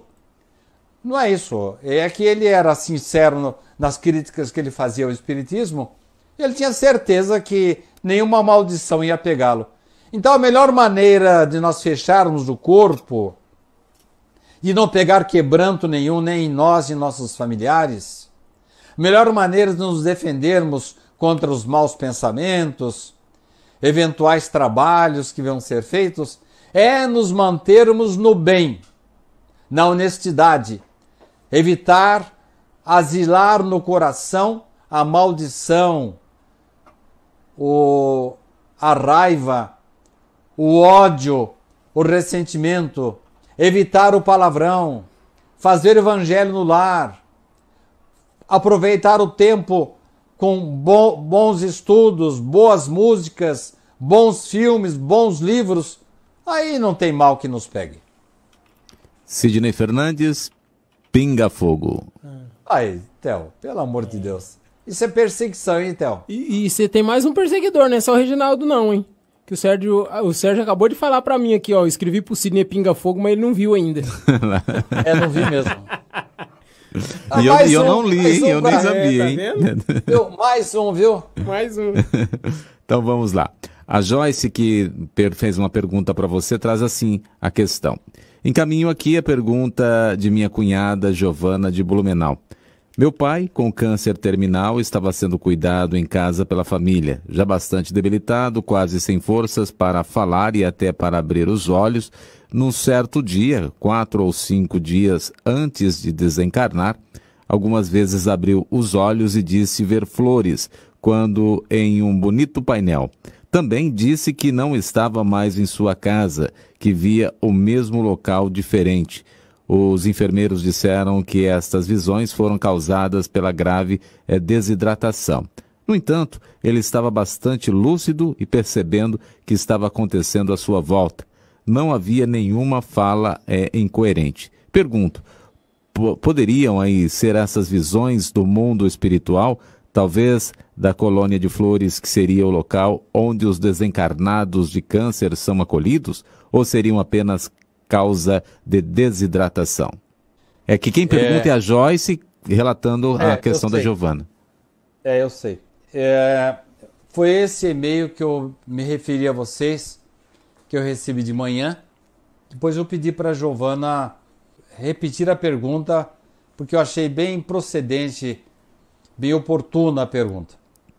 Eu falei para ela assim: minha cara Giovana, espíritos que cumpriram fielmente sua missão aqui na Terra têm uma assistência especial no momento do desencarne. E aí eu digo para ela dessas comissões de desencarne que eu já mencionei várias vezes no programa de hoje, descrita no livro Obreiros da Vida Eterna de André Luiz. Esta comissão está providenciando o desencarne de 5 pessoas. com mérito para a preparação adequada que antecede o momento da morte. Todo mundo tem isso? Não. Raras pessoas usufruem desse privilégio. Há inclusive no momento que um deles está indo para o cemitério, em que quando eles adentram o terreno santo, há vários espíritos inferiores, verdadeiros vampiros, que estão esperando os corpos recém-desencarnados, dos recém-desencarnados, para eles sugarem as últimas energias de cada corpo. Depois a gente acha que não existe vampiro, né? Pois bem, quando passa um desses protegidos, né? Um desses indivíduos aí, desses espíritos que estavam esperando a carne nova que estava chegando, disse assim: esse aí não adianta, esse aí está sob proteção. E eu disse para a Giovana que provavelmente é o caso do pai dela, em que ele teve o privilégio de, no momento em que ele estava se preparando para o desencarne, ele tem acesso a uma cidade de flores. Allan Kardec fala isso na questão 1017, dizendo assim que lá há expressões análogas a essa citada pela Giovana, e são interpretações de acordo com a linguagem que o indivíduo tem. Então, quando o indivíduo vai para um lugar desses, ele se sente tão bem que ele volta dizendo para a esposa: olha, eu sonhei que estava no céu, eu sonhei que estava na cidade dos eleitos, eu sonhei que estava na primeira, segunda, terceira esfera, eu sonhei que estava na cidade das flores. Mas todas essas são alegorias usadas pelos desencarnantes conforme a maneira que eles interpretam as suas visões dessas regiões. Sem dúvida, o pai da Giovana foi premiado com esses preparativos. Pode ter também tido contato, conversado com parentes queridos já desencarnados. Isso acontece quando a pessoa está se aproximando do final da vida, começa a confundir os encarnados com desencarnados. Tem até um caso interessante, né, Theo? Em que nós contamos lá do Chico, você está lembrado? Não. Qual? Aquele caso descrito pelo Marcel Souto Maior, em que o Chico, já velhinho, aproxima-se de uma senhora... Da senhorinha, né? Lembra do caso? Lembro. Então conta para nós. É que ele já, com uma idade avançada, né, se aproximou de uma senhora e perguntou para ela: olha, não, a senhora aproximou-se dele para pegar um autógrafo, um abraço dele, né? Que mal me pergunte, mas a senhora tá encarnada ou desencarnada? Aí ela falou: não, Chico, eu tô encarnada. Não, né? Leva mal, não. Não leve a mal, não, mas a senhora tá viva ou a senhora tá morta? E ela teria respondido dando gargalhada: viva, Chico, muito viva! Mas é muito comum que no momento do desencarne, depois de um longo período assim, uma doença de longo curso, a gente acabe confundindo os vivos com os mortos. Mas eu entendo, Giovana, que o seu pai foi uma pessoa assim muito privilegiada, uma pessoa que teve a graça do acompanhamento após o seu desencarne. Quando eu falo graça, no sentido assim de que os espíritos o abençoaram com essa circunstância, com esse prêmio, né, de poder ser bem conduzido para a sua última morada. Mas isso não vem de graça, não. Isso funciona decorre dos méritos de como o indivíduo levou a vida. Não importa o tipo de morte que nós venhamos a ter. Importa o tipo de vida que nós tivemos.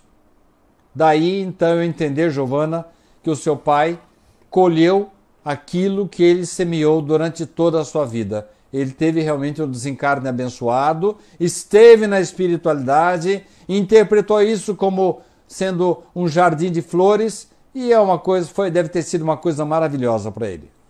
Próxima pergunta do Eliseu é: Sidney, o que pode trazer de ruim às vidas das pessoas ou nas reuniões mediúnicas, aos trabalhadores do espiritismo, os espíritos brincalhões ou espíritos galhofeiros? O que esses espíritos ignorantes, como Deus criou, pode trazer de ruim a um planeta? Eles não foram criados assim, né, Eliseu? Eles preferiram ficar assim, né? É a mesma pergunta eu faria, Eliseu. O que nós fazemos com esse pessoal que não leva a sério a vida, que só vive brincando, farreando e que, na verdade, acabam trazendo transtorno?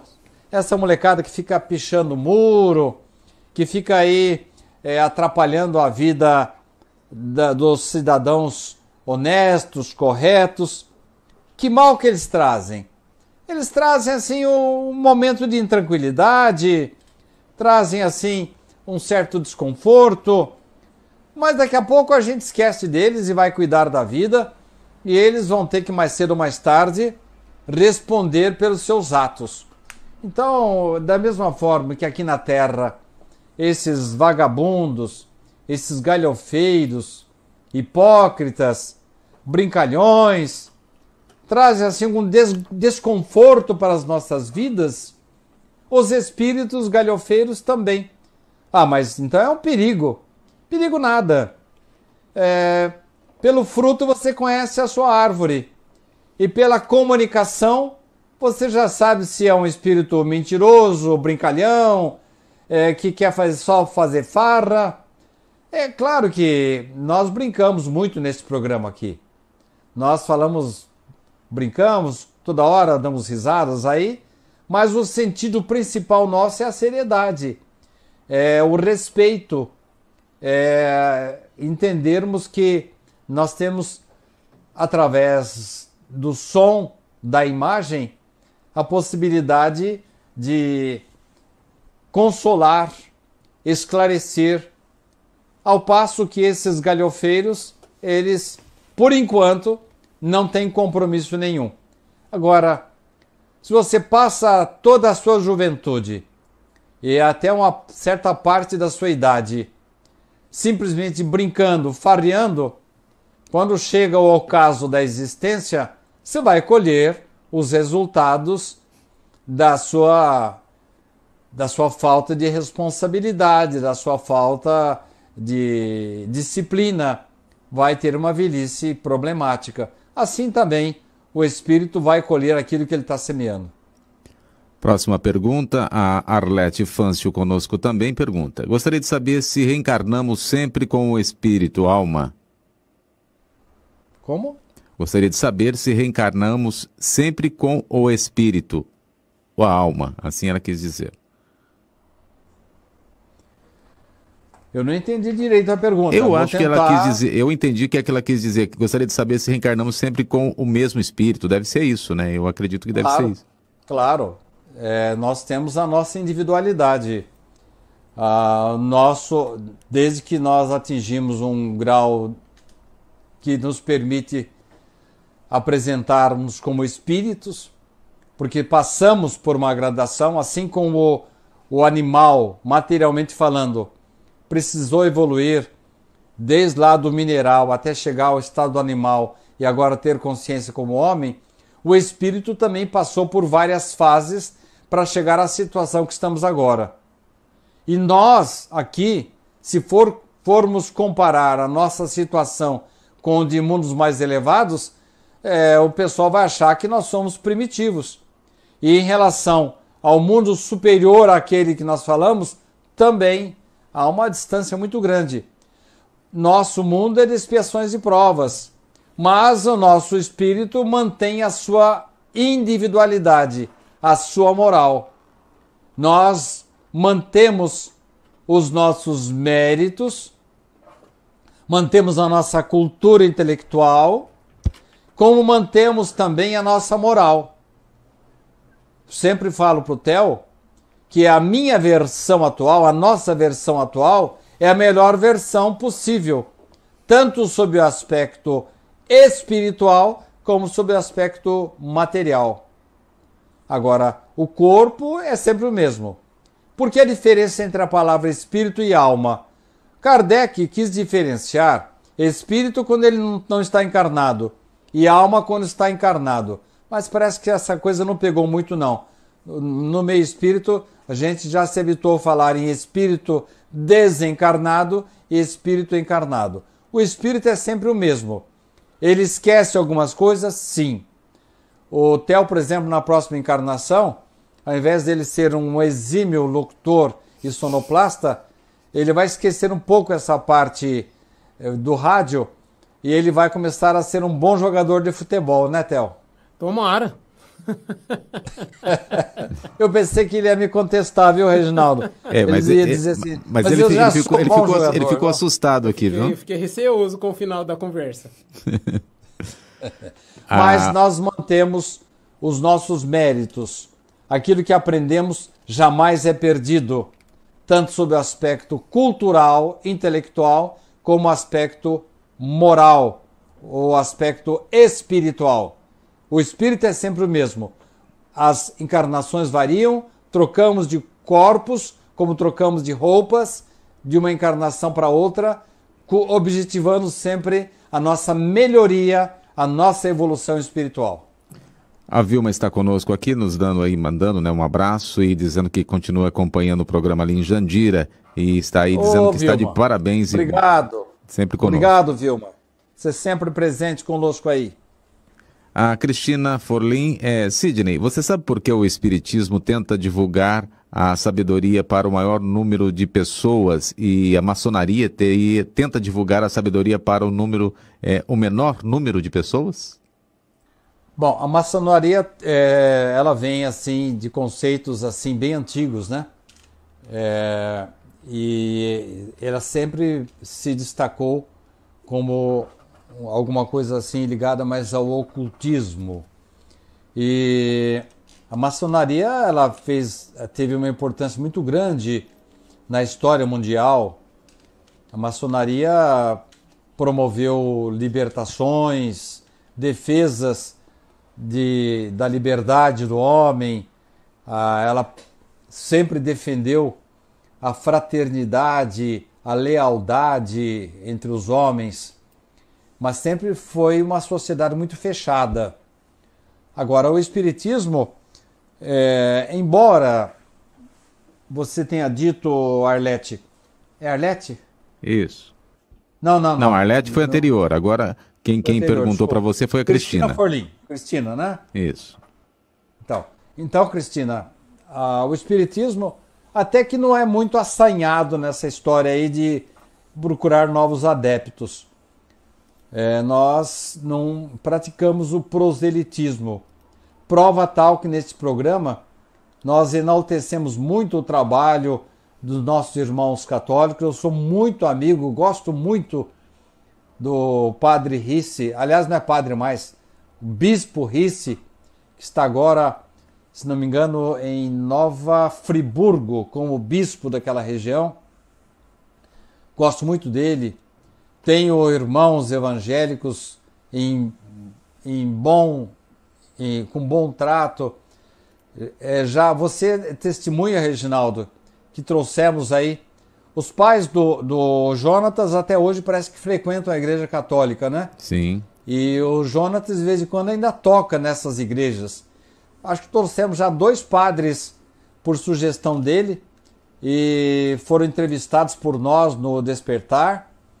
Trouxemos o pastor Abílio Chagas, uma criatura extraordinária que faz um trabalho maravilhoso evangélico em Bauru. O filho dele também realiza. Trouxemos o pastor evangélico. Enfim, trouxemos várias pessoas de outras religiões, respeitamos e fazemos como Kardec fazia. Meu filho, você está bem na sua religião? Prossiga. faça o melhor possível. Não é mudando de time que você vai ganhar a partida, não. O que importa é que você faça o melhor de acordo com a sua religião. Daí, então, nós não sermos assim, praticarmos muito proselitismo, viu, Cristina? Não ficamos aí arrebanhando novos adeptos. Mesmo porque a doutrina espírita, ela não traz esperança de milagres, não resolve os problemas de uma hora para outra. Você tem que estudar muito, você tem que aperfeiçoar-se, melhorar o seu interior para conseguir a saúde. É uma dureza ser espírita, viu, Cristina? Então, nós não trazemos soluções mágicas, não. E muita gente está querendo que a gente dê assim um atestado, dê um pergaminho, para que a pessoa, ao desencarnar, vá direto para o céu. Infelizmente, não vai ser no Espiritismo que se vai conseguir isso, não. A doutrina espírita até que poderia ser um pouco mais agressiva, trazendo mais adeptos. Mas o próprio Kardec já desestimulava, dizendo, olha, você está bem na sua religião? Então continue na sua religião. A Socorro Prado pergunta, eu tenho muita vontade de seguir a doutrina espírita, mas minha família evangélica diz que os espíritas não são de Deus. Eu diria, viu, o Socorro, que ao contrário do que alguns irmãos de outras crenças falam, nós achamos que eles são de Deus, sim. Todos nós somos de Deus. E existem pessoas boas em todas as religiões, como há pessoas más também. O importante, viu, Socorro, é que você se mantenha. Se não for possível ser uma espírita, leia, estude, atualize-se, procure ler as obras que nós indicamos em nosso programa. E você pode ser uma excelente evangélica, não há problema nenhum. Pode frequentar o seu culto e com muito respeito. Os irmãos, alguns radicais, né, são contrários. Havia no comecinho do Amor e Caridade, quando passava uma procissão em frente aí ao centro onde vocês estão, o padre parava a procissão, fazia um sinal da cruz e falava em alto e bom som, vá de retro, Satanás. Como se o Satanás morasse ali. Olha, o Satanás acho que mudou de lado, porque nesses 100 anos de Amor e Caridade, quantas almas foram acolhidas, quantas criaturas carentes foram atendidas, quantos espíritos foram consolados. Então, se não somos de Deus, o diabo mudou de lado, viu, minha cara Socorro? Porque os espíritas são conhecidos pela quantidade de obras beneficentes que eles mantêm no Brasil inteiro, numa posição de liderança. Os espíritas se destacam, parece que são fanáticos em fazer a caridade. E a caridade, minha cara Socorro, é de Deus. Temos aí mais 3 perguntas para encerrar o programa. A Sandra, que está conosco também, diz aqui, ó, ela gostaria de saber, pois venho lutando desde muito jovem e esperar por uma vida melhor. Isso pode ter aí a ver com vidas passadas? Tudo a ver, Sandra. Se você não pode encontrar a causa dos seus sofrimentos nesta vida, terá que procurá-la em vida anterior. Mas não desanime, porque a cada dia que passa é uma nova esperança. Todos nós temos que trabalhar hoje para termos saúde amanhã. À medida que vamos nos melhorando, à medida que nós vamos aprendendo a ter respeito, evitando o preconceito de cor, de orientação sexual, de raça, nós vamos nos melhorando. E isso vai nos dar a oportunidade de ter uma vida melhor ainda na atual encarnação. Próxima pergunta aqui também para você responder que vem da Sônia de Agudos. Como posso aumentar a fé em Deus? A palavra fé é bastante genérica e eu entendo que A última coisa a que os espíritos se referem, quando se fala em fé, é acreditar nas coisas mágicas. Ter fé, minha cara Sônia, é você a cada dia que passa vencer alguma mácula da sua personalidade. A cada noite você fazer a sua introspecção para saber se você errou menos naquele dia. Isso é ter fé. A fé representa a crença, mas para você acreditar tem que ter alguma lógica. Não é à toa que consta das nossas obras esta frase extraordinária de Allan Kardec: fé inabalável só é aquela que pode enfrentar frente a frente a lógica, a ciência em qualquer época da humanidade.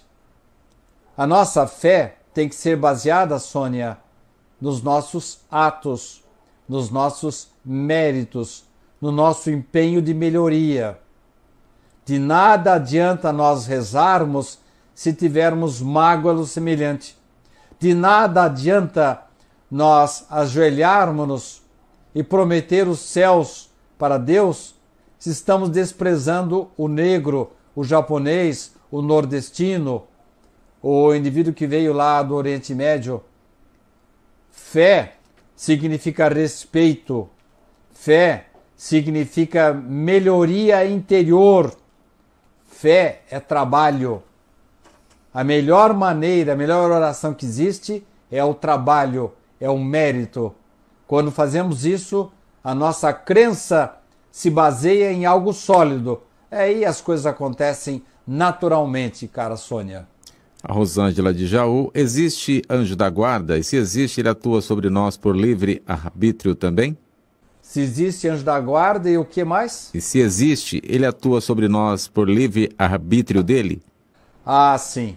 A doutrina do anjo da guarda, minha cara Rosângela, é extraordinária. Geralmente, o anjo da guarda, o espírito protetor, ele é convidado para nos proteger. E quando ele recebe a incumbência, somente em casos assim muito extraordinários, que ele tem que se afastar às vezes para cuidar de um caso diferente, ele nos acompanha durante a espiritualidade, acompanha-nos nos preparativos para a nossa vida, ainda quando estamos em estado de gestação, acompanha-nos na encarnação atual, acompanha-nos na nossa morte, continua conosco no plano espiritual, prossegue conosco em outras vidas. Ele não desgruda de nós. Mas é como se fosse um pai, como se fosse um irmão que nos abraça. E ele vai ficar ao nosso lado e vai nos ajudar. Não é nossa babá, mas vai ficar nos ajudando, nos auxiliando, à medida que nós atentemos para os seus bons conselhos. Quando a gente dá as costas para ele, ele se afasta. Quando a gente o chama de volta, ele volta imediatamente. É por livre arbítrio, sim, que ele está ao nosso lado. Ele foi convidado e aceitou a missão. Há casos de espíritos designados especificamente para serem anjos da guarda, protetores de certas pessoas? Há casos. Há casos em que mais de um espírito protege o mesmo indivíduo? Há casos. Há casos em que, além do anjo da guarda, os nossos irmãos, parentes, pai, mãe, avô, também nos protege? Também. Tudo depende dos nossos méritos, Rosângela. Francisco de Agudos: é errado pedir a Deus para morrer? A vida é um presente, o corpo é uma dádiva, mas ninguém sabe onde dói o calo do outro. Pessoas com dores lancinantes, que nem mesmo, como nós tivemos um caso aí no Amor e Caridade, Reginaldo e Tel, de um menino, filho de um guarda noturno aí, era o seu Raimundo o nome dele.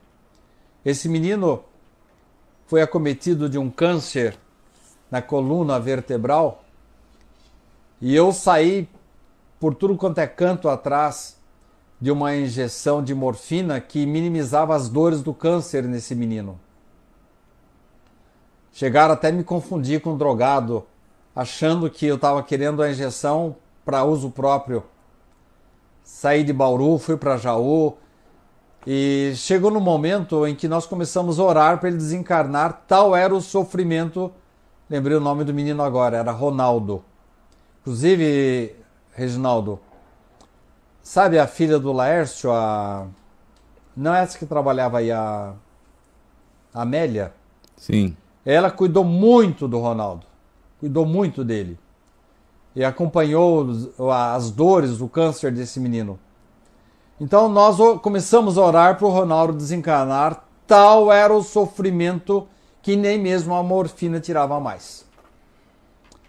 Então, quando a pessoa está num sofrimento intenso, que nenhum remédio tira a dor, a espiritualidade vai entender quando ele vai começar a orar pedindo para desencarnar.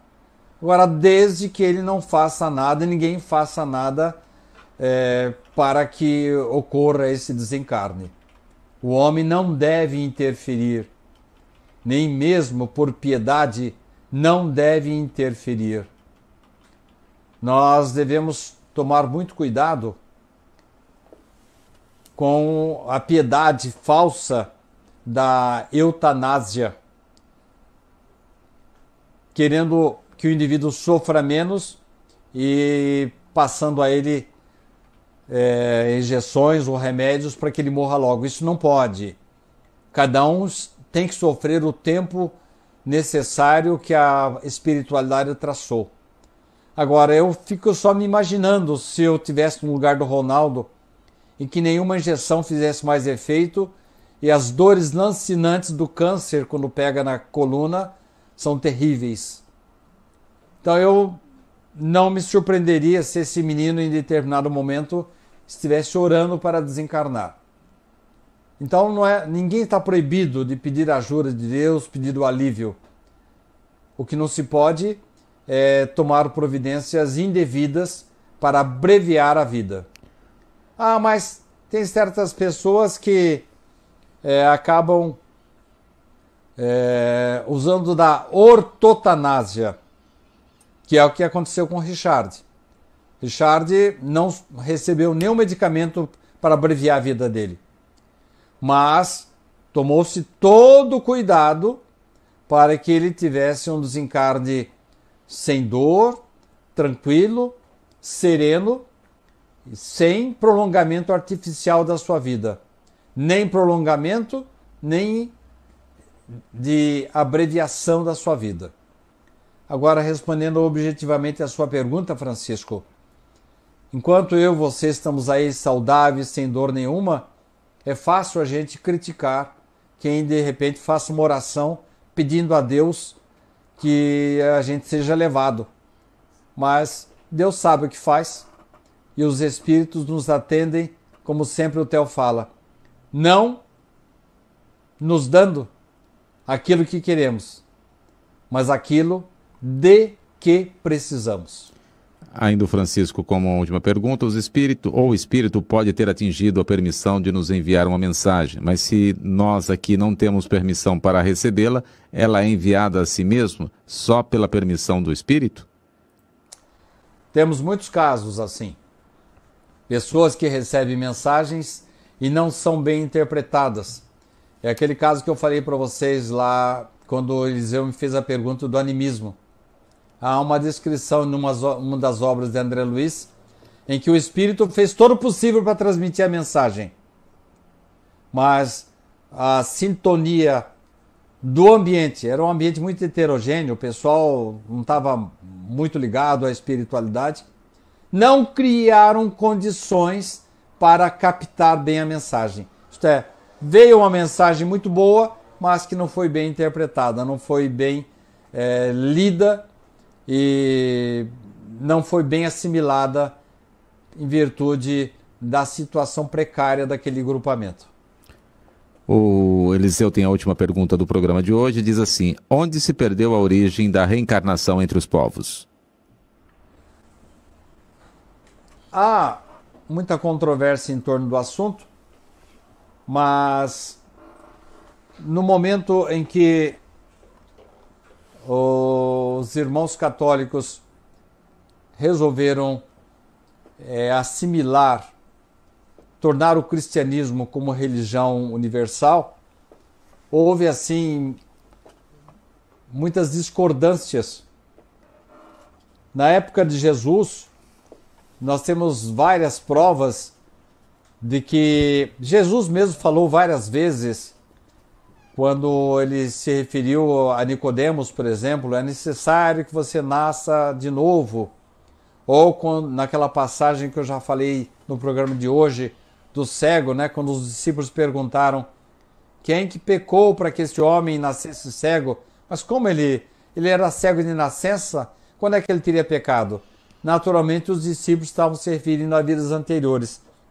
Então nós temos vários episódios que comprovam que naquela época os homens já aceitavam a multiplicidade de vidas, a reencarnação. Mas havia uma outra corrente que não aceitava. E então houve assim uma espécie de votação e aí aboliram a reencarnação. Inclusive há uma lenda, né, de que Teodora, filha de um criador de ursos, que era esposa ou amante, não sei direito, do imperador Justiniano, que ela teria interferido nessa votação, porque ela havia sofrido muito já e ela não admitia a ideia de reencarnar como escrava, por exemplo. Ela achava que tinha sofrido muito naquela vida e não aceitava que ela pudesse retornar, senão como rainha, como ela era. E ela teria interferido nessa votação para a abolição da ideia da reencarnação na doutrina nascente que se tornou o catolicismo. Mas lá atrás os sacerdotes aceitavam, como já aceitavam os discípulos, a doutrina da reencarnação. Então eu tenho a impressão que neste momento da história, o Richard falava que essa situação aí essa intervenção da Teodora, que isso era lenda, era uma fofoca histórica. Mas eu acho que tem alguma coisa de verdade aí sim. Mas foi nesse momento que a reencarnação foi abolida dos anais religiosos que perduram até hoje. Para a gente fechar então, e já com as suas considerações, a Cristina Forlim tem um recado para o senhor. Ela diz assim, ó, Sidney, agora que você entrou na idade do condor, vamos combinar mais 28 anos de esclarecimentos junto com o Reginaldo, com o Theo e com o Sérgio. Daí você pode desencarnar. Você está sendo muito bondosa comigo, viu, Cristina? Eu tenho a impressão que não vou conseguir ficar mais 28 anos atormentando esses dois aí, não. Eu acho que se Deus me der mais uns 10 anos, está de bom grado, Cristina. Muito obrigado, viu? Um grande abraço a você. Obrigado pela participação. E você, amigo, que esteve comigo até agora, que esteve conosco. Quero agradecer ao Theo, ao Sérgio, ao Reginaldo, ao Jonatas e a vocês todos, que esse programa não existe sem vocês. Muito obrigado e até a próxima oportunidade. Theo Oliveira. Obrigado, Reginaldo. Obrigado, amigos que nos acompanharam nessa tarde, em mais uma sexta-feira no nosso Pinga Fogo. A gente vai, mas com a permissão de Deus, de Jesus e os bons espíritos, a gente volta com mais programas, com mais conversas, com mais ensinamentos e com mais descontração aqui no Centro Espírita Amor e Caridade. Você que nos acompanhou agora, mais um minuto de sua atenção para a gente encerrar. Como iniciamos com a prece, vamos terminar também com a prece e agradecer ao grande mestre pela oportunidade que nos deu hoje e tem nos dado todos os dias. Mestre, mais uma vez te agradecemos pela oportunidade de aqui estarmos todas as sextas-feiras para que possamos auxiliar de alguma forma aqueles que mais necessitam. Pinga Fogo com Sidney Fernandes.